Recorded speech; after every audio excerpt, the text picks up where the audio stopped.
Hey guys, welcome back to Susan Shares. Well, I want to give a shout out to Chance Scoggins. Today is his birthday, and I want to say happy birthday to you, Chance. You know how much I love you. I love your family. I love what you stand for, and I just hope you have the most special day today. So happy birthday to you. And I'm going to be talking about you on Susan Shares because a couple of days ago you posed a great question on your post, and it was, can we really speak the truth in love to people? It's a great question. And you had great feedback, and then you posed another question, can we really speak the truth in love to total strangers? And that was a great feedback too. And then one of your friends posted back, did Jesus do the same? Did he speak the truth in love to total strangers? And it was a good, pensive moment there for a lot of your readers, and so that's what we're going to talk about today. Can we truly speak the truth in love? You know, Scripture has much to say about that. Of course, the obvious is John 8:32. The truth will set you free. Yes, the truth does set you free. That is true. Also, in Proverbs 21:23, it says, watch your words and hold your tongue. You'll save yourself a lot of grief. Another translation, those who guard their mouths and their tongues keep themselves from calamity. In other words, you have to know when to speak and when not to speak. The only way to know that is to ask God. Another scripture is Galatians 5:16, which I just referred to the other day, where it says, walk by the Spirit, or you will carry out the desires of the flesh. So again, we've got to ask God when to speak and when not to speak, because we are made out of flesh. And that flesh, that's why I'm constantly saying we have to be connected to the vine. Because let me tell you something about Jesus. Doing research about Jesus, Jesus spent 85% of his time on earth with 12 individuals. Of course, he spoke truth and love to them.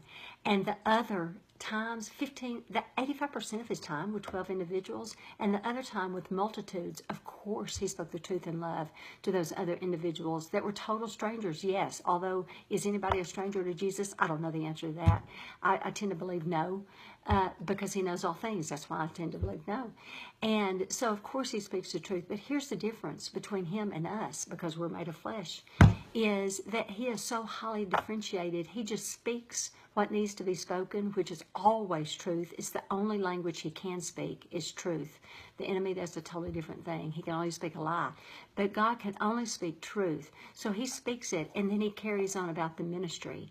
He just speaks truth and then just keeps on with about the business of ministry. When he turned, I'm thinking of the scene when he turned over the table at the temple. He turned over the table, we'll not be doing that, and then he just kept teaching. It didn't slow him down. He just kept over. Or when he's writing, ye who is without sin, cast the first stone. And then he just kept on about the ministry. He speaks truth in love and then just goes about the business of ministry. It shows how highly differentiated Jesus is. In other words, he would hope that others would approve of what he's doing, but if they don't, he's okay with others not being okay with him. That's the issue with us in the flesh. I feel like sometimes we hold back truth because we're not okay with others not being okay with us.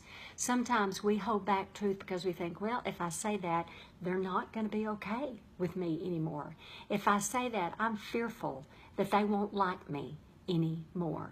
If I say this, X, Y, Z. So we're thinking about us instead of thinking about the truth. And it's setting us free. We're going to hold back. And so we're not thinking about Jesus at that point. And so really it boils down to one question. Who are we trying to please, God or man?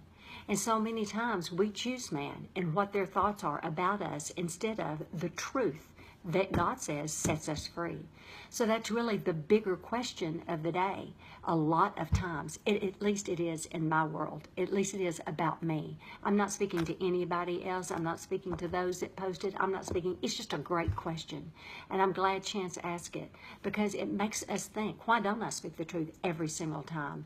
Or what I don't? Or if I'm not supposed, or do I jump in there and speak it too soon when God tells me to keep my mouth shut? And so that's why we always have to stay connected to the vine and ask God, am I supposed to speak or not speak? If I am to speak, I'm supposed to speak truth because it sets me free.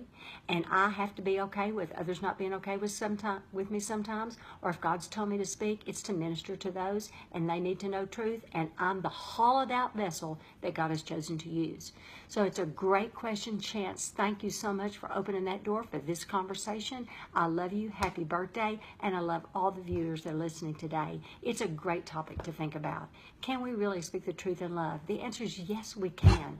But it's not easy. It's not as easy as it just rolled off my tongue. So it's a great thing to think about. Have a great day. Bye-bye.